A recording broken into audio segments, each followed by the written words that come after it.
Algunas escenas de este programa han sido recreadas. Es viernes por la noche en octubre de 1993. Y en el norte de California, 3 estudiantes de secundaria tienen una pijamada. Se acerca Halloween y las niñas se prueban diferentes disfraces para las próximas festividades. En unos segundos, sus vidas cambiarán para siempre. La evidencia se acumula, no tienen sospechosos evidentes. El centro de comercio es bombardeado. Ted Kaczynski es arrestado.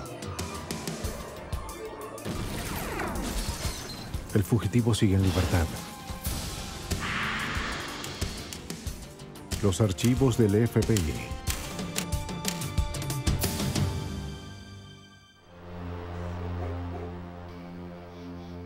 Polly Klaas, secuestrada. 1 de octubre. Polly Klaas y Gillian Pelham esperaban a otra amiga fuera de la casa de Polly en Petaluma, California. Hola. Hola, Kate. Sí.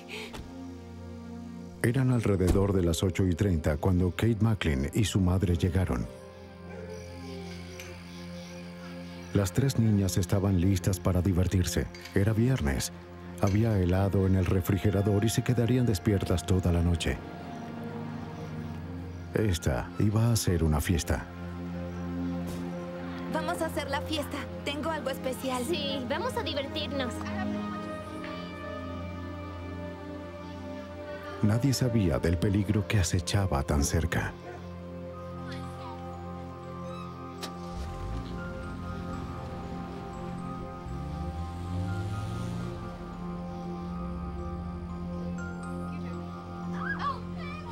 Las niñas estaban en la habitación de Polly, pero no podían evitar hacer ruido tan fácilmente. Ay, voy a ganar.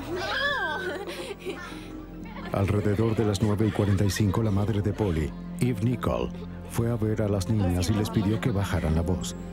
Estaba sufriendo de migraña y quería acostarse temprano.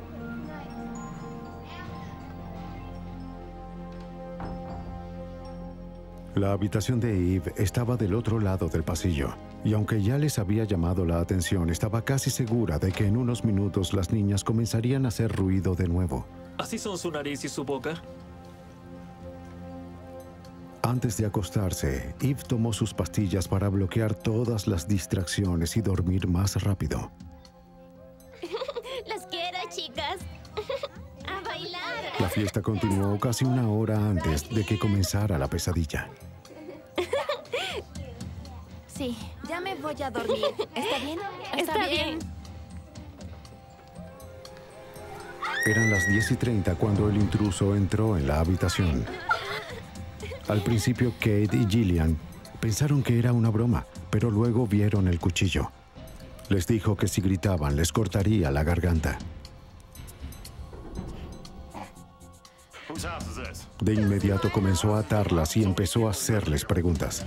Quería saber cuál de las niñas vivía allí y quién más estaba en la casa. Polly contestó. Las niñas estaban aterradas y lloraban, pero les aseguró que no lastimaría a nadie y que estaba ahí solo por dinero. Pero cuando Polly le dijo dónde había algo de efectivo escondido en un joyero, él no intentó buscarlo.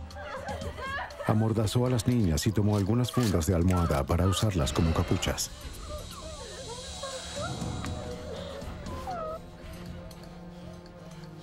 Hizo que Polly se levantara y les dijo a las demás que contaran hasta 1000.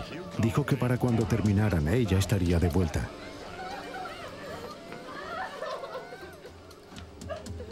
Luego tomó a Polly Klaas y desapareció en la oscuridad.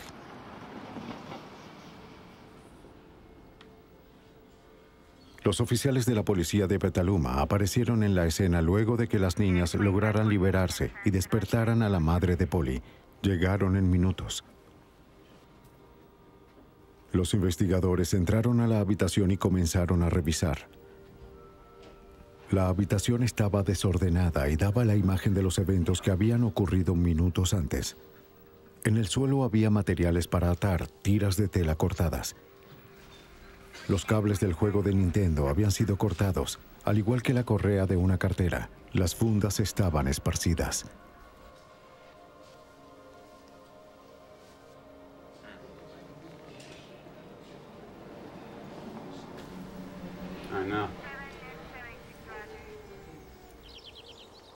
Lo que vio el detective de la policía de Petaluma, Mike Mies, no fue alentador. Recuerdo que estaba en la entrada de la habitación de Polly, viendo las pocas bolsas de evidencia que habíamos podido recolectar y pensaba que eso era una cantidad muy pequeña. Y le dije a mi compañero Larry Pelham, tomemos la alfombra. Respondió, ¿por qué? Y le dije, no sé por qué, pero tomemos la alfombra, no tenemos suficiente evidencia. Hola. La policía necesitaba ayuda urgente. Por fortuna ya venía en camino. Luego de haber sido contactados por la familia Class, el FBI ofreció sus conocimientos. ¿Qué tal si ya hablaron con la madre? Sí. Poco después de la medianoche, el FBI llegó a la casa de Polly Class. Por lo general, el buró se encarga de secuestros y con 800 casos por año cuentan con mucha experiencia. Debido a que era cercano a la comunidad y experto en casos de secuestro, el agente especial Ed Fryer se convirtió en el investigador principal, pero él sabía que algo en este caso era diferente. Tenía todas las características de un caso de secuestro por extraños, porque las declaraciones de las niñas eran consistentes. Los casos de secuestro por extraños son los más difíciles de resolver, según mi experiencia, porque no hay relación entre el perpetrador del crimen y la víctima, o la familia de la víctima, o alguien que puede estar asociado a ella. Es decir, normalmente es un acto al azar. Sorpresivamente, la gran mayoría de los secuestros involucran a miembros disgustados de la familia. Y aunque los padres de Polly estaban separados, su padre, Mark Class, de inmediato fue dejado libre de cualquier responsabilidad. Estaba llorando. Los secuestros que involucran a completos extraños son extremadamente raros y les deja poco a los investigadores para avanzar. En este caso, sin embargo, había testigos. Un dibujante del Departamento de Policía de San Rafael fue contactado. Durante 2 horas, Gillian y Kate intentaron describir la cara del hombre que irrumpió en la habitación.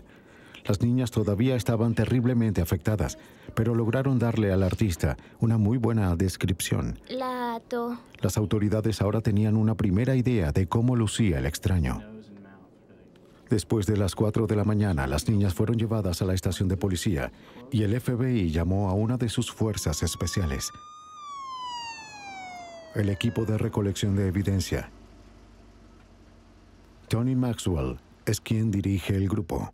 Al revisar los casos a lo largo de los Estados Unidos, hemos descubierto que cuando alguien es secuestrado, especialmente un niño pequeño, por lo general va a ser lastimado dentro de las primeras 24 horas y es muy probable que en los primeros días pueda ser asesinado. Así que el tiempo es oro.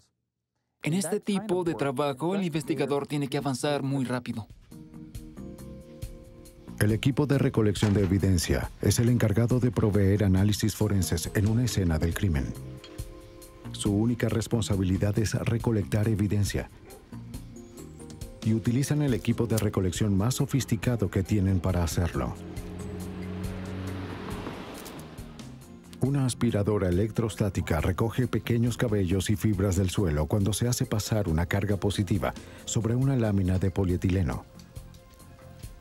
Cualquier residuo suelto se adhiere al polietileno y este es enviado al laboratorio para una inspección detallada. Aunque el departamento de policía había buscado huellas digitales, se fueron sin nada prometedor. No tenían acceso a las mismas herramientas del FBI. La fuente de luz alternativa era un nuevo método que utilizaba un polvo fluorescente único, que al combinarse con distintas luces ultravioletas y lentes de seguridad color ámbar, podían iluminar muchas cosas que de otra manera quedarían ocultas. El equipo encontró 4 docenas de huellas digitales que la policía no pudo ver al usar las herramientas convencionales. Sin embargo, no fueron útiles, ya que se determinó que eran de la familia y de los amigos.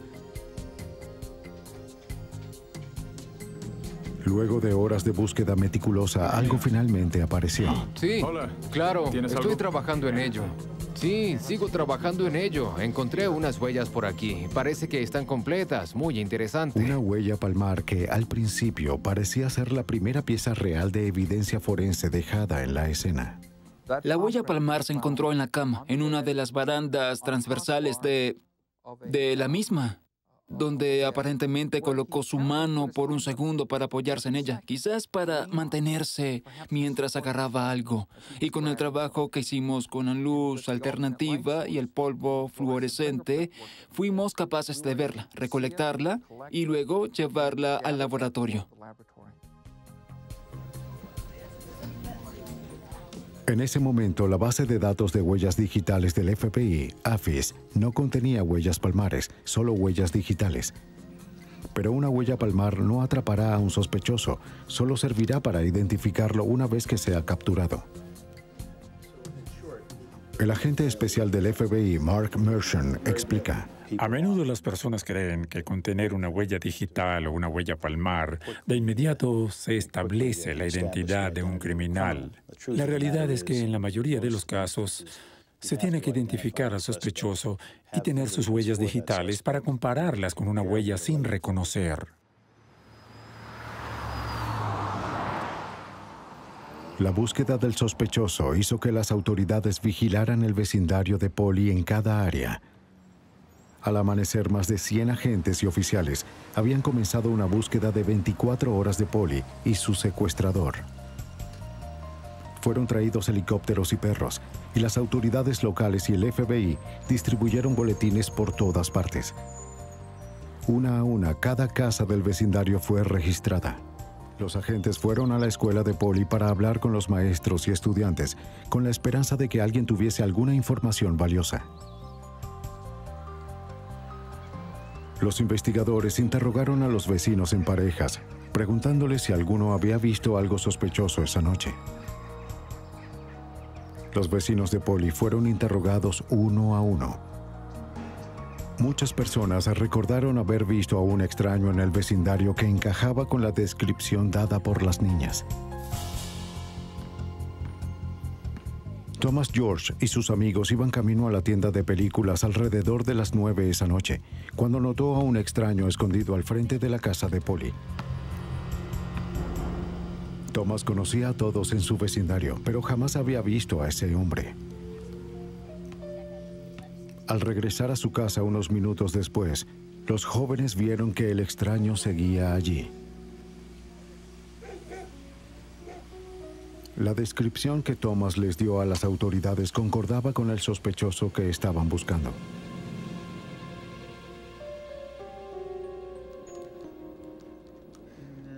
Sean Bush estaba jugando videojuegos con algunos amigos que vivían en una pequeña casa alquilada justo detrás de la casa de Polly. Eran alrededor de las 10:30 cuando Sean se asomó por su ventana.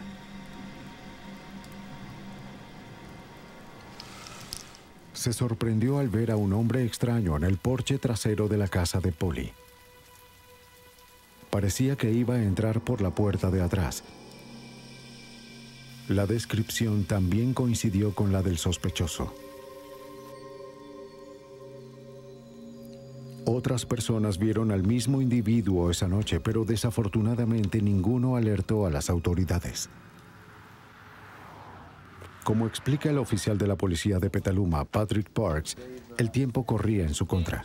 En los casos de secuestros de menores por extraños, no hay factor más importante que el tiempo. El tiempo resulta ser fundamental y por esa razón tienes que reunir todos los recursos posibles. Tienes que correr la voz lo más rápido y lejos posible. Es necesario involucrar a la mayor cantidad de organismos, mantenerlos enfocados, hacer que sus esfuerzos se canalicen y, con suerte, lograr una resolución exitosa. Mientras los oficiales seguían registrando el vecindario, los investigadores del FBI comenzaron a ejecutar los procedimientos operativos estándar en casos como este. Luego de descartar a familiares y amigos como sospechosos, se concentraron en los ex convictos registrados como acosadores sexuales en todo el condado de Sonoma. Se expandieron gradualmente a los condados de los alrededores, interrogando e investigando cuidadosamente a cada uno. Pero nada apareció. Era difícil creer que un caso como este ocurriera. Eran 3 niñas en una pijamada. Estaban jugando en su habitación, en su casa, en una comunidad normal, en una ciudad normal. Y que alguien pudiera entrar a su casa, vulnerar la paz, la seguridad de tu casa y llevarse a tu hija si no se consideraba imposible, era inconcebible. Al día siguiente, la búsqueda de Polly Klaas se convirtió en la persecución más grande del país. Se formó una red masiva de voluntarios para ayudar a las autoridades. Mientras cientos de personas buscaban, otros distribuían volantes, intentando llegar a toda la ciudad lo más rápido posible. Sí, dejaron varios por allá. De vuelta en el laboratorio de rastros de evidencia del FBI en Washington, D.C., el experto forense Chris Allen inspeccionaba cuidadosamente los objetos recolectados en la casa de Polly. Noté que al desatar cada uno de los pedazos, las finas tiras de nylon que usaron para atar a las amigas de Polly tenían los bordes irregulares. Fui capaz de alinearlos a la perfección y así pude determinar que todas pertenecían a una prenda de vestir. Una similar a la de una bata de mujer o un material que era deslizante. Otras piezas de evidencia encontradas en la habitación de Polly no fueron tan fáciles de clasificar. Las pequeñas fibras recogidas con la aspiradora electrostática resultaron muy difíciles de identificar. Luego de una meticulosa inspección y comparación, Allen concluyó que provenían de la alfombra de un automóvil. Al no ser de los autos que se encontraban en la casa de Polly, Allen sospechó que las fibras debían provenir del auto del secuestrador.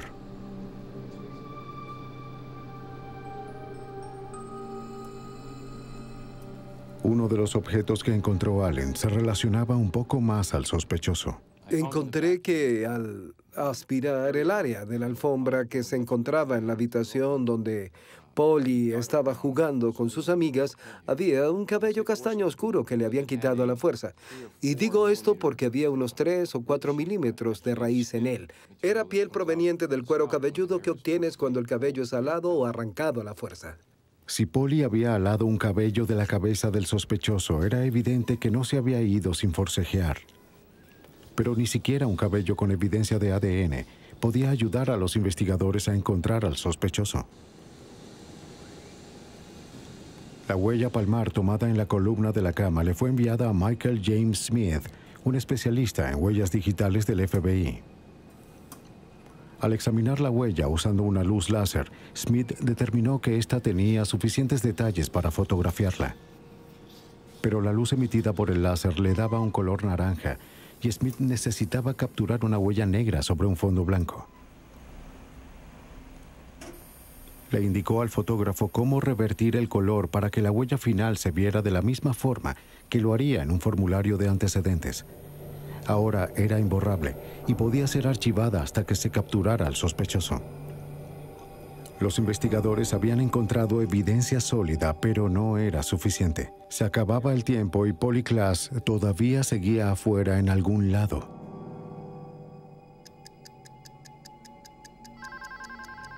«48 horas luego del secuestro de Polly Klaas, su padre Mark recibió una llamada. ¿Polly?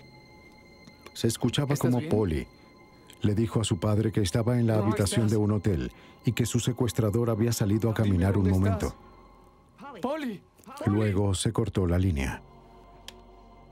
Parecía el primer indicio de esperanza. Desafortunadamente, ya que la línea de Mark no estaba preparada para un rastreo, las autoridades no podían hacer más que esperar por otra llamada.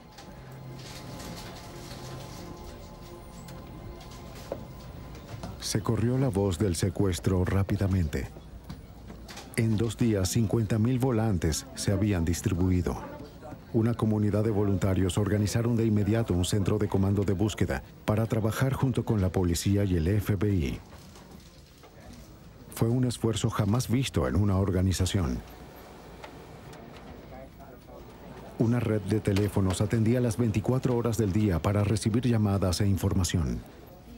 La primera vez que sí lo vio. Una copia de cada pista que dieron se compartió con el FBI y la policía de Petaluma. Poco después, el centro de búsqueda había filtrado 60,000 llamadas. De esas llamadas, las autoridades se vieron obligadas a investigar más de 12,000 pistas. Procesar esa cantidad de información habría sido prácticamente imposible sin la ayuda de un procesador de computadora del FBI. Entonces, el FBI acababa de recibir el equipo Rapid Start. Era un concepto relativamente nuevo en el buró, donde en una investigación con tanta información podríamos digitalizarla, en esencia, clasificar el valor de las pistas para investigar, hacer el trabajo y monitorear el progreso. Incluso con tantas pistas, había una en particular que los investigadores estaban ansiosos por examinar. Cuando Mark Glass recibió la primera llamada, el FBI no pudo hacer nada al respecto.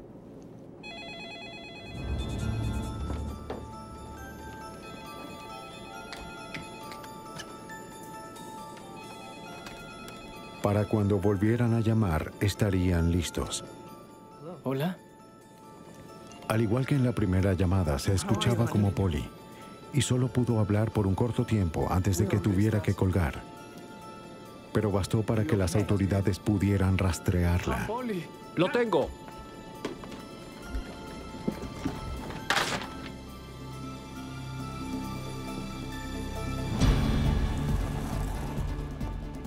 El FBI rastreó la llamada a una casa a 48 kilómetros de distancia. No hubo suficiente tiempo para reunir un gran grupo de agentes. El trabajo tendría que ser manejado por unos pocos.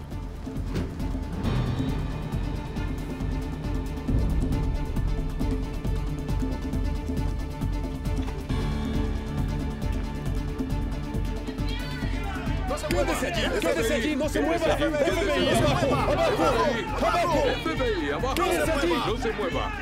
FBI. Pero algo no estaba bien. Se trataba de una familia normal. ¡No se muevan! No había rastros de Polly o su secuestrador. ¡No se muevan! Los agentes se percataron de algo terrible. Cuando se sentaron con una de las jóvenes de la casa, ella confesó haber hecho la llamada. Admitió que sus amigos de la escuela la habían retado a hacer la llamada e imitar a Polly. Esto es muy serio, ¿entiendes? No quería. Todo el incidente había sido una broma cruel. Este era el único indicio que teníamos después de una semana de que Polly aún podía estar viva y estábamos seguros y confiábamos en que todo esto nos daría la solución para rescatarla, pero por supuesto no fue así. A mediados de octubre, Kate y Gillian fueron llamadas para dar otra descripción del hombre que las había atado. Una muy aclamada artista forense fue traída para dibujar un segundo boceto. ¿Hay algo que me puedan decir sobre el hombre al que habían visto antes? Tenía un raro corte de cabello. La artista era conocida por tranquilizar a los testigos lo suficiente como para obtener una descripción precisa. Las niñas estaban menos tensas que aquella noche y fueron capaces de dar más datos con que trabajar. El segundo boceto fue mucho más preciso. Este lucía como una persona. Con esta descripción de su peinado, de verdad podemos decir... Volantes nuevos se repartieron de inmediato. No había tiempo que perder. Si nos fijamos en algunos secuestros por extraños, encontramos normalmente la regla de los tercios. 1/3 de los niños secuestrados son rescatados con vida, 1/3 son encontrados muertos y del resto nunca se vuelve a escuchar nada más. A eso es a lo que nos enfrentábamos en esta investigación en particular, y creo que esa fue una de nuestras motivaciones para mantener un esfuerzo continuo. Luego de haber ofrecido una recompensa por el regreso de Polly, las autoridades recibieron una llamada exigiendo un rescate de $10,000. Rastrearon la llamada a un edificio en Petaluma. Esta vez un equipo SWAT llegó en un gran número. No iban a correr ningún riesgo. ¿A dónde va? ¡Espere!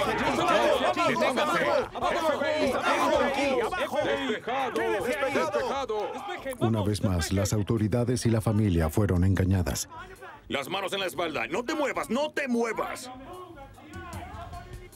James Hurt, de 20 años, fue arrestado por intento de extorsión y hacerse pasar por un secuestrador. Fue un golpe duro para todos. Se volvió muy frustrante. Desde luego desviaba la investigación de su objetivo principal, pero debíamos lidiar con eso. No había otra manera. No podíamos ignorar esas cosas. Definitivamente consumió mucho tiempo y recursos.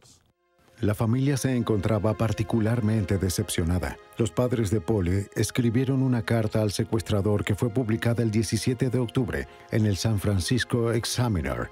Quien quiera que seas, donde sea que estés, por favor devuelve a Polly a su familia. Ella pertenece aquí. La extrañamos mucho, extrañamos ese brillo en sus ojos y su dulzura. Anhelamos ver su hermosa sonrisa y escuchar su melódica voz. También le escribieron a Polly: cariño, si puedes leer esto, por favor recuerda que tu mami y tu papi te aman mucho y seguiremos buscándote hasta que podamos tenerte a salvo en nuestros brazos amorosos de nuevo. Creo que nunca perdí la esperanza. Me comuniqué varias veces con Mark Klass, con Eve, miembros de la familia, y fue una pregunta que me plantearon muchas veces. Y mi respuesta fue no. No hemos perdido la esperanza. No perderemos la esperanza. En todo el país, la gente quería ver a Polly de vuelta en casa. Aparecieron pancartas. Y los norteamericanos realizaron una vigilia con velas. Miles de personas llevaban cintas lavanda, el color preferido de Polly, para mostrar su apoyo en la búsqueda. Realizábamos búsquedas durante el día, durante la noche. Teníamos una operación de 24 horas. Realizamos búsquedas en días soleados, días nublados, días lluviosos, noches lluviosas. Cualquiera que fuera la procedencia de la información, respondíamos, porque en un caso como este la evidencia física es crucial. La búsqueda nunca se detuvo. La Armada y los expertos de búsqueda y rescate se unieron a miles de voluntarios que buscaban sin parar. La fuerza de la policía y los voluntarios trabajaron sin descanso. Pero pasarían alrededor de 2 meses antes de que algo apareciera.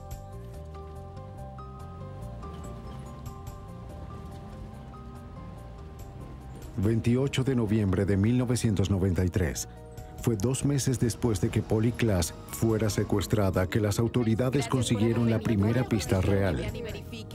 En el condado de Sonoma, un oficial fue llamado a la casa de Dana Jaffe. Se encontraba al final de un camino largo y sinuoso en la carretera de Pityan.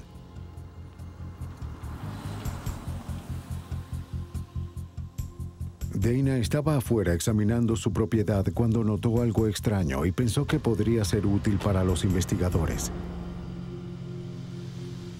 Llevó al oficial a través de una densa área boscosa a un claro, a unos pocos metros del largo y sinuoso camino hasta su casa. Parece que es una niña. Tal vez tenga que ver con el caso. Dispersos por el bosque estaban algunos objetos que parecían algo sospechosos. Yo no sé de qué se trata, pero vi eso. Había un gran pedazo de seda que había sido utilizado en lo que parecía ser una capucha. Algunas tiras de cinta adhesiva estaban en el suelo. Sí, hace un par de meses. Vengo por aquí de vez en cuando. Un par de medias de niña habían sido atadas con un nudo y había cabello humano enredado en él. Otros restos estaban en el área.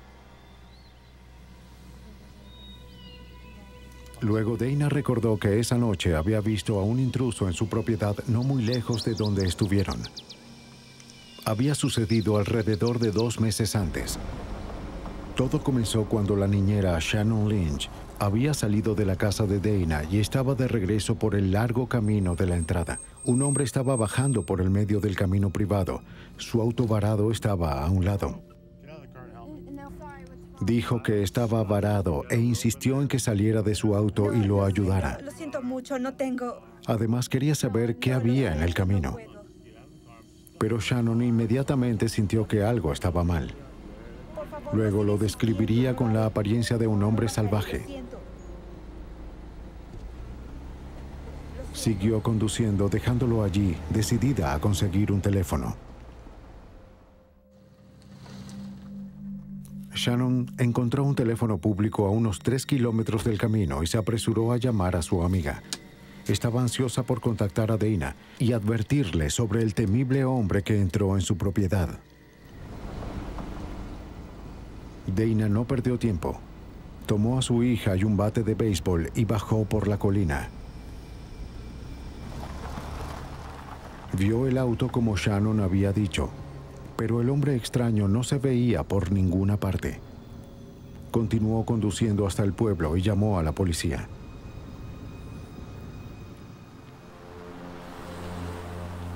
Minutos después de la medianoche, 2 policías del condado de Sonoma aparecieron. Dana explicó que no quería que arrestaran al intruso por invasión, solo lo quería fuera de su propiedad.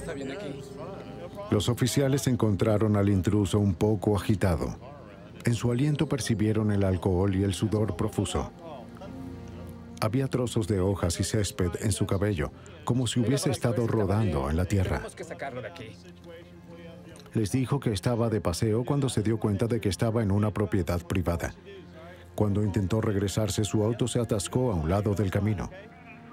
Indicó que había estado debajo del auto tratando de liberarlo, pero los ayudantes no le creyeron. Por la manera en la que estaba atascado, no había suficiente espacio para que una persona se metiera debajo. No puede quedarse aquí. Los ayudantes le administraron pruebas de sobriedad, pero las pasó todas. Al revisar su auto, encontraron algunas latas de cerveza en una bolsa de plástico y un pequeño bolso en el asiento trasero. Cuando le preguntaron si había estado bebiendo, abrió una cerveza y comenzó a beberla. Necesitamos que la deje. Déjala. Deje la cerveza. Déjela, señor. De inmediato hicieron que la vaciara y le dijeron que querían registrarlo. Se puso de muy mal humor. Para hacerlo obedecer, los oficiales le dijeron que tendrían el derecho de arrestarlo por invasión de propiedad. Luego de escuchar esto, recuperó la calma. Lo revisaron cuidadosamente y continuaron interrogándolo, pero no encontraron nada incriminatorio. Solo era extraño. Los ayudantes seguían sospechando, pero cuando vieron su licencia la verificaron. Su expediente de conducción no tenía problemas y había pasado las pruebas de sobriedad. Lo habían retenido por al menos unos 45 minutos y no tenían razones legales para detenerlo por más tiempo. Sí, lo sé. No hubo nada más que hacer que sacar su auto y enviarlo de regreso.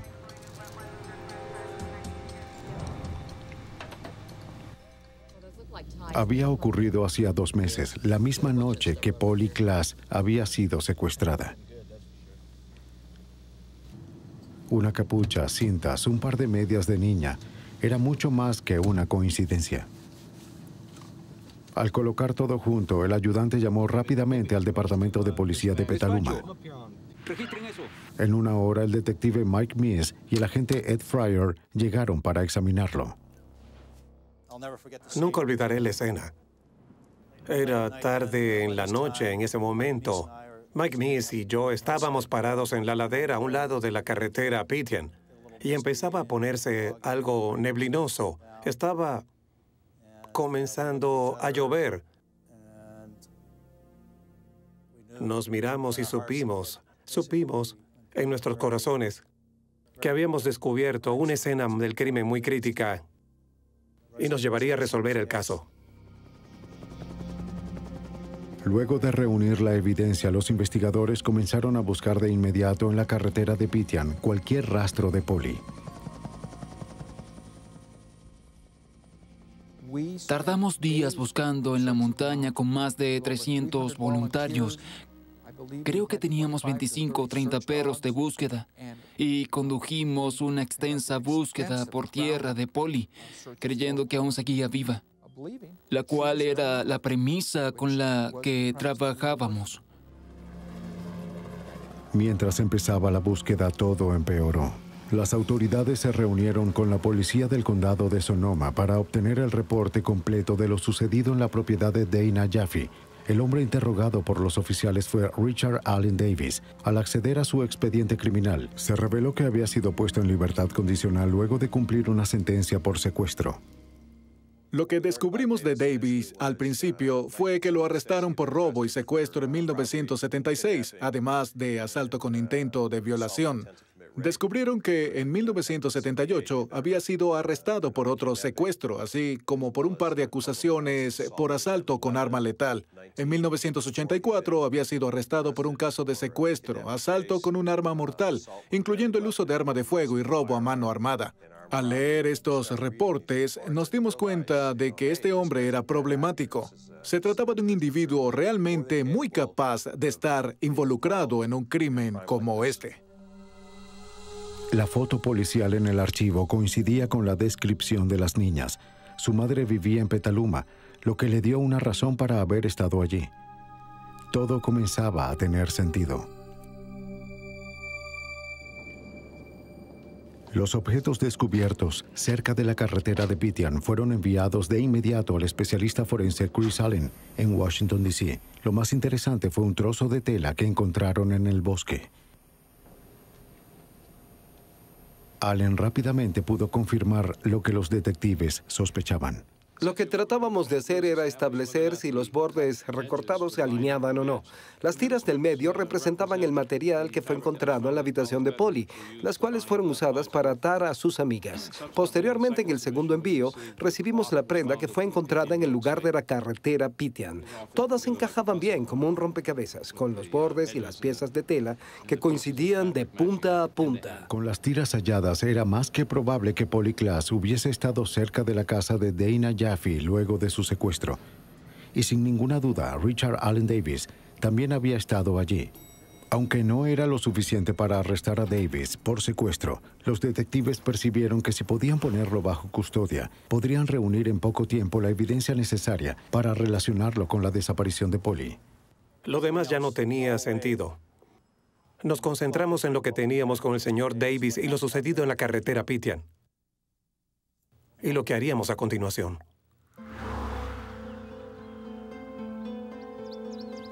Cuando los investigadores descubrieron que Davis tenía una orden judicial por violar su libertad condicional y conducir ebrio, decidieron buscarlo. Pero no estaba en su casa cuando llegaron. Luego, un oficial que aseguraba el perímetro en los alrededores detuvo una camioneta. En el auto iba Richard Allen Davis.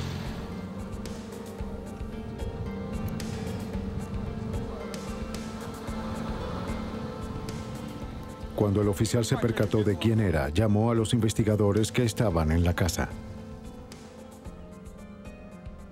¿Hay algún problema? No, señor. Espere aquí.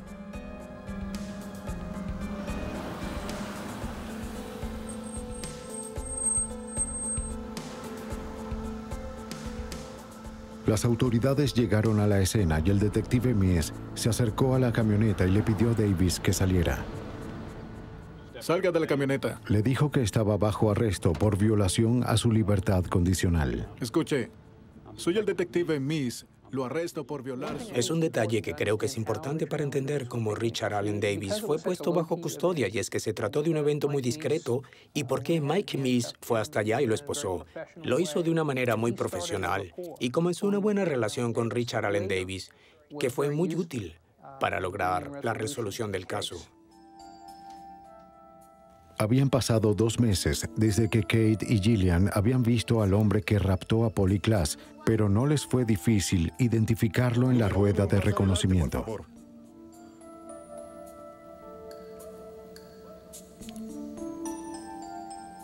Incluso sin la barba, era un rostro que no podrían olvidar jamás. Uno vuelva, por favor. Aunque había sido arrestado por violación de libertad condicional, Davis fue interrogado sobre el secuestro. Negó con vehemencia estar involucrado, pero las autoridades le hicieron saber que si quería hablar, la puerta estaría abierta. Llevé a Davis a la sala y le dije, escucha, lo que debes saber es que tenemos toda la evidencia física necesaria para el caso y solo te ves como un secuestrador justo ahora. Así que si quieres hablar al respecto, debes decírmelo. No dio una respuesta evidente, no quería hablar. Y recuerdo haber tocado mis bolsillos para buscar una tarjeta de presentación. No la tenía conmigo. Luego le dije, oye, dejaré mi nombre y mi número con aquellos hombres, es decir, los oficiales correccionales, y si alguna vez quieres decir algo, llámame. En el laboratorio de evidencias del FBI, Mike Smith comparaba la huella palmar encontrada en la habitación de Polly con otra que le tomaron a Davis desde su arresto. Esta era una evidencia crucial. Si las dos huellas coincidían, Davis quedaría relacionado con el secuestro. Después de un análisis cuidadoso, los resultados le fueron comunicados al agente Fryer. Recibí una llamada del laboratorio del FBI. Las huellas de Davis coincidieron con la huella palmar tomada de la habitación de Polly, de la columna de la cama. De nuevo, fue uno de esos momentos donde tenía mariposas en mi estómago. Una vez más supe que era una evidencia muy poderosa. Así que colgué el teléfono, había mucho ruido y conmoción en el puesto de comando. Me levanté y les pedí a todos que hicieran silencio y que aguardaran un momento. Les dije, nuestro laboratorio acaba de confirmar que la huella palmar tomada de la cama coincide con Davis. Podemos ubicarlo en la habitación. Y hubo una gran celebración de parte de todos. Las hojas volaban. Fueron excelentes noticias para todos. Lo tenemos, es concreto. Él estaba en la habitación, podemos probarlo. Lo teníamos identificado.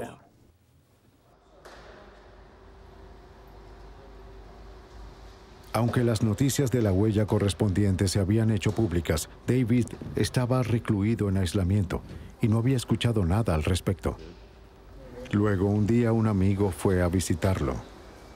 Él instó a Davis a hablarle a las autoridades y decirles dónde estaba Polly. Pero él continuaba negando su responsabilidad. Su amigo le dio las noticias que ya el resto del país había escuchado. Fue una completa sorpresa. David sabía que iba a ser imposible explicar cómo su huella palmar coincidía con la de la habitación de Polly.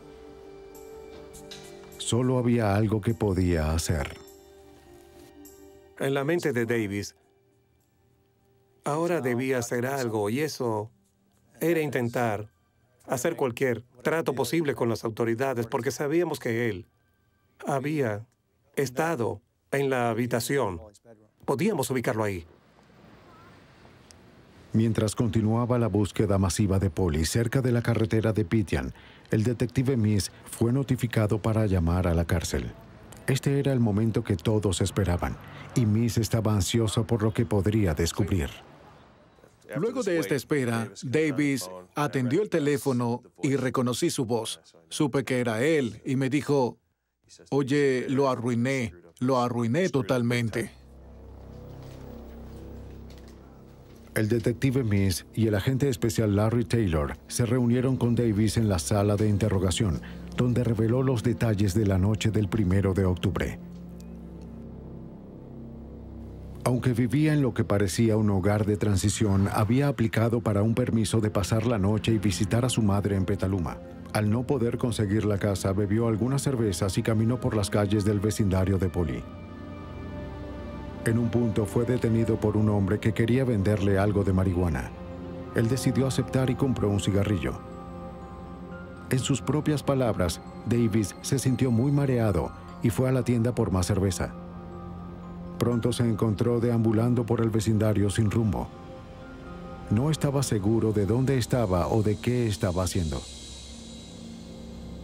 Pero Davis había llegado preparado al vecindario. Traía consigo una mochila con ataduras y cinta adhesiva. Los expertos forenses fueron capaces de determinar que él había cortado las tiras con un par de tijeras, un hecho que implica intención. Davis dijo que escogió una casa de la calle al azar y que entró por una ventana abierta. Recordó haber oído voces en la televisión y dijo que agarró un cuchillo de la cocina. Mencionó que no recordaba nada después de eso. Afirmó que lo siguiente que supo era que estaba conduciendo su auto y que se sorprendió de encontrar a una niña sentada a su lado. Ella se quejaba de que sus manos ardían. De acuerdo a Davis, él ajustó las tiras y condujo preguntándose qué había hecho y qué debía hacer después. Luego condujo fuera del camino y su auto se atascó.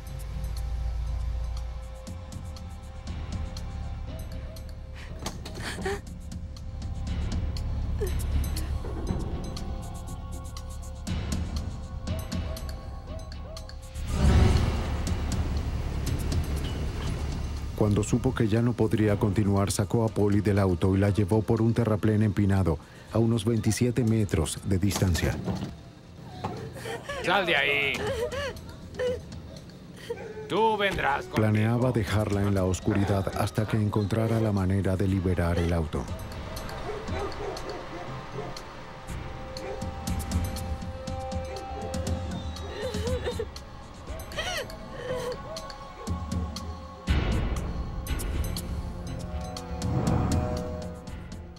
El resto de la historia de Davis sobre lo que ocurrió en la carretera de Pityan coincide con los relatos de la testigo. Al momento del incidente, el reporte sobre el secuestro de Polly sonaba en las radios de la policía. Pero los oficiales los tenían en otra frecuencia y no los habrían escuchado aunque hubiesen estado en sus autos. Aunque revisaron su licencia, el equipo que tenían en ese momento solo podía recibir una rápida impresión de su expediente de conducción, mas no el expediente criminal. No encontraron nada para poder detenerlo. Es que se fija en mis dedos. Davis recordó cómo los oficiales sacaron su auto y lo escoltaron hasta la carretera. Pero indicó que esperó entre 15 y 30 minutos y volvió al sitio para encontrar a Polly. Luego empezó a conducir. En un punto se dio cuenta de que debía deshacerse de ella. Al fin, las autoridades habían descubierto lo que ansiaban saber. Polly Klaas estaba muerta. Y Richard Allen Davis era el responsable. Davis accedió a llevarlos a un lugar en el área desierta de Cloverdale donde había dejado el cuerpo. Era de noche, pero los inspectores sentían que la necesidad de confirmar la historia de Davis no podía esperar hasta el amanecer. Los guió a un campo desolado. En el campo, los investigadores descubrieron el cuerpo de Polly Klaas.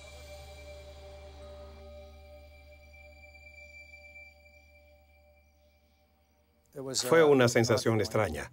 Estar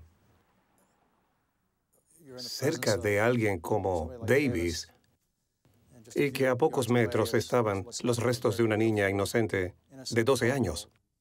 El caso de Polly Klaas fue especial porque a la gente le importó, porque la comunidad entera dio un paso al frente y dijo, este es el último niño que te llevarás, esta es nuestra niña. Saldrás afuera y la buscarás hasta que la encuentres. El caso no llegaría a la corte sino hasta 1996.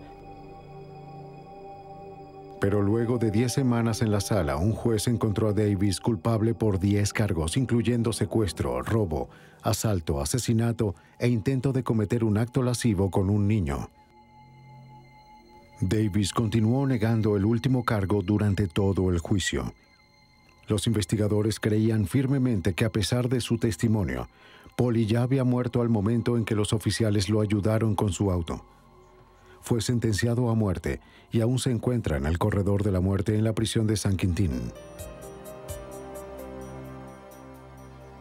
Polly Klaas dejó atrás un legado para salvar otras vidas. La manera en que los casos de personas extraviadas son manejados cambió por siempre desde la investigación. Las bases de datos policiales ahora están conectadas a diferentes agencias para proveer información vital a múltiples jurisdicciones. Los boletines de personas desaparecidas ahora son enviados a todos los canales de la policía y durante paradas de tránsito rutinarias, los oficiales pueden acceder no solo a los expedientes de conducción, sino también a los antecedentes criminales. La implementación de la ley 3 strikes y estás fuera fue un resultado directo del caso, así como la presión de acelerar los procesos en casos de asesinato. Y una fundación establecida en el nombre de Polly ayuda a la búsqueda de niños desaparecidos.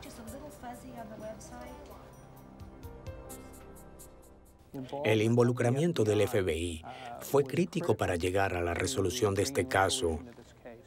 Si no se hubieran involucrado desde el inicio, es dudoso que hubiésemos resuelto el caso o que lo hubiéramos logrado tan rápido, a pesar de que pareció un largo tiempo.